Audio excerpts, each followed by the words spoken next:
بعد فأعوذ بالله من الشيطان الرجيم بسم الله الرحمن الرحيم قال اجعلني على خزائن الأرض إني حفيظ عليم صدق الله العظيم إن الله وملائكته يصلون على النبي يا أيها الذين آمنوا صلوا عليه وسلموا تسليما الصلاة والسلام عليك يا سيدي يا رسول الله وعلى آلك وأصحابك يا سيدي يا حبيب الله الصلاة والسلام عليك يا سيدي يا نبي الله وعلى آلك وأصحابك يا خاتم النبيين سامعین عزیز پر آج ہم لوگوں نے تراویح میں سورۃ یوسف کو تفسیر کے ساتھ سماعت فرمایا. اس میں اللہ تعالیٰ نے حضرت یوسف علیہ نبی علیہ السلام کے قصے کو تفصیل سے بیان فرمایا اور گاہے بگاہے ہم لوگ سنتے بھی رہتے ہیں حضرت یوسف علیہ نبی علیہ السلام کے ساتھ ان کے بھائیوں نے کیا معاملہ کیا تھا کہ آپ کو پہلے تو انہوں نے دیکھا کہ والد گرامی جو ہیں اس بھائی سے بہت زیادہ محبت کرتے ہیں. اس سے چیر کر انہوں نے کہا کہ کیوں نہ ہم ان کو کچھ نہ کچھ کر دیں تاکہ والد ہماری طرف بھی متوجہ ہو. تو مختلف انہوں نے منصوبے بنائے. کسی نے کچھ کہا, کسی نے کچھ کہا, کسی نے کہا جی اپنے ساتھ لے کر جاتے ہیں, کہہ دیں گے دیریا کھا گیا. ادروائز کافی سارے انہوں نے منصوبے جب بنا دیے اور والد صاحب سے اجازت لے دی, لے کر چلے گئے حضرت یوسف کو. جب لے کر چلے گئے تو ایریا تو نہ مل سکا, اپنے آپ کو کنویں میں پھینک دیا. یہ قصہ ہم سب نے سنا ہوا ہے, میں اس قصے کی تفصیل میں نہیں جانا چاہوں گا, صرف آپ لوگوں سے چند ایک باتیں سمجھانے کے لیے کہ جب آپ کو کنویں سے نکالا گیا تو ایک گروہ آیا, اس نے کنویں سے نکال لیا تو اس نے کہا کہ یار آپ نے تو بڑا زبردست غلام ملا ہے, اور آپ کے حسن کا بھی کیا عالم تھا. اللہ تعالیٰ کے نبی ہوں اور وہ بھی حضرت سیدنا یوسف علیہ نبی علیہ السلام, آپ کے حسن کا عالم ہی بہت کمال تھا. اس پہ ہم ذرا تھوڑی سی کرتے ہیں بات. لیکن جب آپ کو نکالا گیا نا کنویں سے باہر تو لوگوں نے کہا کہ یار یہ تو ہمیں غلام ملا, تو بھائی پھر سے دورے دورے واپس آئے. غلام سے مراد تھا بڑا حسین بچہ, عربی میں غلام بچے کو بھی کہتے ہیں. تو کہنے لگے کہ یار اتنا حسین بچہ ہمیں ملا ہے. تو فوراً بھائی دورے دورے واپس آئے, کہنے لگے یہ ہمارا پاکا ہوا غلام ہے, ہم نے اس کو بیچنا ہے. وہ کہتے کتنے میں بیچو گے؟ کہنے لگے کھوٹے سکے دے دو, لے جاؤ, کیونکہ وہ تو ایک حساب سے جان چھڑوانا چاہتے تھے. تو ادھر علماء نے تفسیر میں لکھا ہے کہ جب آپ کو کنویں میں پھینکا گیا نا تو آپ کنویں سے جا رہے تھے تو جبرائیل علیہ نبی علیہ السلام سدرۃ المنتہا سے آ رہے تھے. اللہ تعالیٰ نے فوراً فرمایا جبریل حضرت یوسف کے نیچے گرنے سے پہلے آپ نے جانا اور ان کی حفاظت آپ نے کرنی ہے. حضرت یوسف فرمانے لگے کہ چند گھڑیاں ایسی تھیں جو میرے اوپر اللہ تعالیٰ نے فرمایا کہ جبریل فوراً جاؤ, اور میں بڑی مشقت کے ساتھ سپیڈ کے ساتھ وہ جلدی میں پہنچاؤں. ان میں سے ایک تو یہ مقام تھا جب اللہ نے فرمایا کہ میرے یوسف کے پانی میں گرنے سے پہلے تم نے اس کو پکڑنا ہے. اور فرمانے لگے دوسرا وہ مقام تھا کہ جب حضرت ابراہیم علیہ نبی علیہ السلام حضرت اسماعیل پر چھری چلانے لگے تھے نا, تب بھی اللہ تعالیٰ نے فرمایا تھا کہ چھری پھرنے سے پہلے جاؤ اور اسماعیل کو بچانا تمہارا کام ہے. تو حضرت ابراہیم فرمانے لگے ہم نے بچا لیا, وہ باہر آ گئے, دام لگ گئے, کھوٹے سکے لگے, اس کے نبی گئے. یار سوچ سکتے ہیں وہ نبی اللہ تعالیٰ کے, اور بھائی جو ہے کہتے ہیں کھوٹے دام کو دے کر بتا دے کر کار کو لے کر چلے گئے. آپ کو زندان میں ڈال دیا گیا. زندان سے جب وہ بادشاہ نے خواب دیکھا کہ وہ موٹی بھینسیں جو ہیں وہ پتیوں نے کھا لی ہے, سارا قصہ آپ لوگوں نے سنا ہوا ہے. تو ایک شخص جو تھا وزیر, اس نے کہا کہ خواب کی تعبیر جو ہے نا میں پتہ کرواتا ہوں. اس نے کہا کہ خواب کی تعبیر پتہ کرواؤ. سارے لوگ پریشان ہوئے. ایک شخص نے کہا کہ میں پتہ کرواتا ہوں. حضرت یوسف کی بارگاہ میں آ گیا, فرمانے لگا کہ بادشاہ نے یہ خواب دیکھا, تعبیر جاننا چاہتا ہے.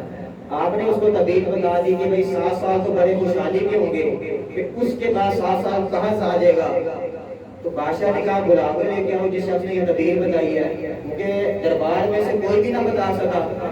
ایک زندان میں بندہ بیٹھا ہو اور اتنا علم اس کے پاس ہو. بادشاہ بھی حیران ہوا عزیز مصر کہ ایسا کون سا شخص ہے کہ میرے دربار میں بڑے بڑے لوگ جو اپنے آپ کو کہتے ہیں کہ میرے پاس علم بہت زیادہ ہے, وہ خاموش ہو, اور ایک زندان میں بندہ بیٹھا ہو اور وہ کہ میں تعبیر بتا رہا ہوں. اس نے کہا جی لے کر آؤ. جب لے کر آگے یوسف علیہ نبی السلام, آپ نے پہلے کہا کہ میرے سے جو لگایا گیا تھا میرے پہ بہتان, پہلے اس کو ختم کرو گے تو پھر بادشاہ میں نہیں آنا, ورنہ میں نہیں آنا.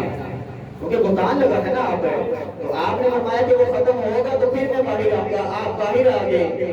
تو جب باہر آگے اس نے کہا کہ آپ کی طبیعت تو تم نے مجھے بتا دی کہ 7 سال خوشحالی رہے گی، پھر 7 سال کہاں آ جائے گا، تو اس کا اب حل کیا ہے؟ عزیز مصر حضرت یوسف سے پوچھ رہا ہے، تو آپ نے آگے سے فرمایا قال اجعلنی علی خزائن الارض، کہ تیرے جتنے بھی ایک خزانے ہیں نا تو مجھے ان کا نگران بنا دے۔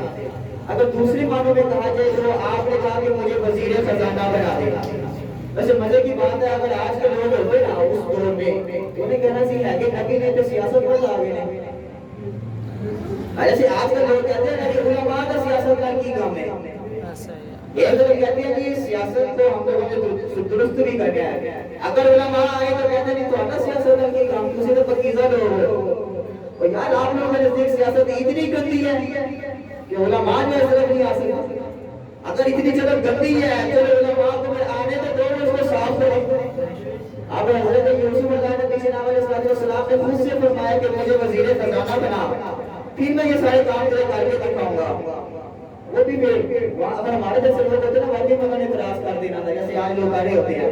اب دیکھا جائے سیاست سے کام اگر ہم کہیں نا، علامہ اقبال نے اسی لیے کہا تھا کہ اگر دین جدا ہو سیاست سے تو رہ جاتی ہے چنگیزی۔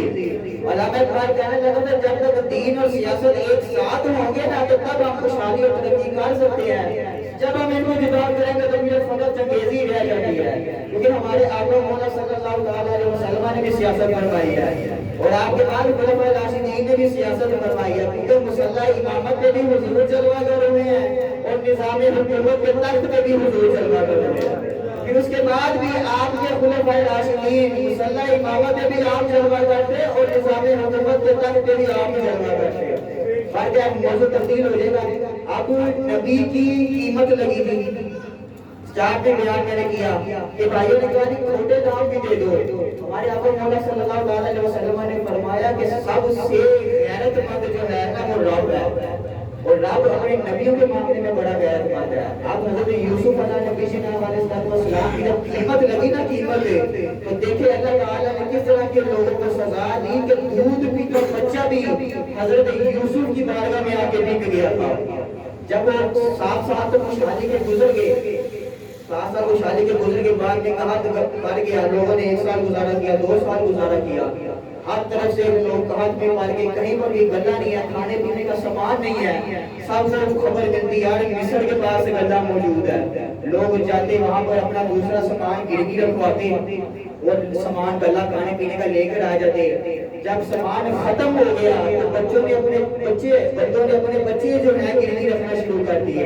مفسرین فرماتے ہیں یہ ہے اللہ تعالیٰ نے جو اپنی غیرت کا اظہار فرمایا نا کہ میرے نبی کی صرف قیمت لگ جائے بازار کے اندر تو میں پھر اپنے نبی کی بارگاہ میں دودھ پیتے بچے کو بھی کرا دیتا ہوں۔ جب تک دودھ پیتا بچہ بھی آگے میرے نبی کی بارگاہ میں فروخت نہ ہو جائے تو میری غیرت کا سکون نہیں آتا کہ اے نبی آپ کی قیمت لگ جائے بازار میں۔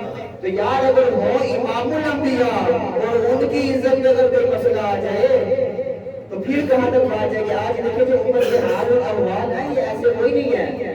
اگر فقط وہاں پر قیمت لگے تو اللہ تعالیٰ ساری قوم کو بیچ دے، اور آج ہم حضور کے خاکے بھی بنے اور خاموشی سے بیٹھے رہے تو ہم بچ سکتے ہیں یار؟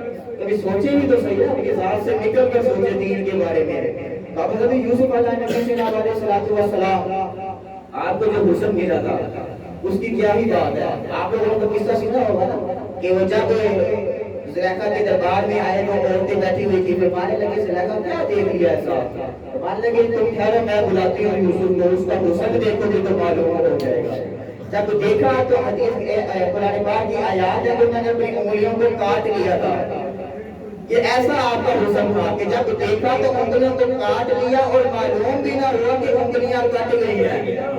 پھر ہمارے بزرگوں نے دیکھے کہا کہ یہ تو یوسف علیہ نبی جناب علیہ السلام کے حسن کا عالم ہے تو امام الانبیاء کے حسن کا عالم کیا ہوگا؟ یہ کہتے ہیں کہ حسن یوسف نے کٹی انگشت ذرا، اس نے یوسف نے کٹی مصر سے انگشت ذرا، وہ تیرے نام پہ سر کٹاتے ہیں مردانے اگر فرمانے لگے وہاں پر تو اگر کٹی نہ انگلیاں تو ایک دفعہ کٹی اور انجانے میں کٹی، لیکن جب حضور کے حسن کو ان لوگوں نے دیکھا اور حضور کا دیدار کیا تو پھر عورتیں نہیں بلکہ مرد تھے